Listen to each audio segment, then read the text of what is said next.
یہ لوگ صریح الفاظ مانگتے، صاف لکھا، صاف بہت سے جرائم دن کہیں یہ لواطت کا فعل ہے.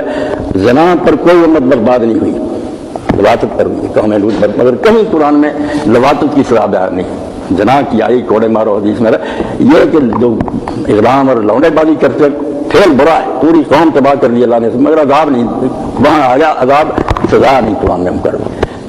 شراب کے بارے میں کہا گیا کہ شراب جو ہے نا بہت بڑی بات ہے، رسول اللہ نے اس پر کوڑے لگائے، بعد میں حضرت عمر کے زمانے 80، مگر جو خنزیر کھانا، مردار کھانا، کوئی اصلاح کی قرآن حدیث میں.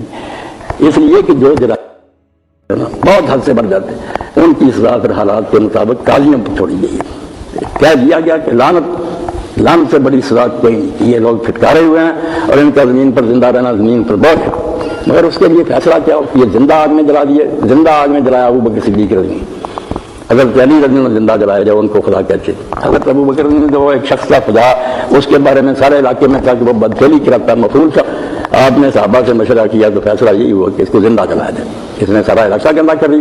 تو اس لیے اسلامی شریعت جو ہے نا، جو بہت بڑے بڑے جرائم ہیں ان کے لیے معمولی سزائیں جو ہے نا کہ جس سے اس کا گناہ معاف ہو جائے، کوئی کفارہ بن جائے، یہ نہیں مقرر کرتی. اس کے لیے ایسی پھر خطرناک سزا ہوتی ہے کہ یہ ملعون جو ہے نا اس کے وجود سے زمین کو پاک کر دیا جائے. میرے سامنے واقعہ کہ جلسہ ہو رہا تھا کانگریس کا، مسلمان رہنما بھی اس وقت کانگریس کا ساتھ دیتے تھے. آزادی کا جو نعرہ تھا تو مولانا محمد علی جوہر رحمۃ اللہ علیہ تقریر فرما رہے تھے. گاندھی جی بھی چٹ کسی نے بھیج دی، ایک طرف گاندھی جی ہوں اور ایک طرف ایک مسلمان ہو جو شرابی ہو، زانی ہو، بے نواز ہو، ساری پڑھیں گے، کون سا بہتر ہے؟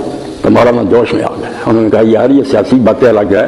تو انہوں نے یہ پوچھا گاندھی جیسوں سے زمین بھری ہوئی ہے نا تو اس گناہ گار کا مقابلہ ان سے نہیں ہو سکتا. وہ اعلیٰ اللہ کے رسول کو مانتا ہے. یہ کیا دنیا کا کیریکٹر ان کا دیکھیں، جہنم جائے گا، ایمان نہیں آئے گا. تو پہلے میرے بھائی یہ سارے جو ہے نا ٹی وی پر بیٹھے دین کی قدر سمجھیں کہ یہ ہے نا منشیات سے جو بربادی ہوتی ہے یا پائدن دینے سے جو نقصان ہوتے ہیں اس سے زیادہ نقصان ہے کہ لوگوں کو موقع دے دیا جائے کہ وہ تبلیغ کریں. مشنری جیسے بتا رہے تھے کئی صاحب 80 مشنری یہاں لگے ہوئے کافر بنا رہے ہیں لوگوں کو، اور ہم کہتے ہیں نہیں بس توہین رسالت سے کیا کہ رسول اللہ سے لوگوں کو بدنام کر دیا جائے.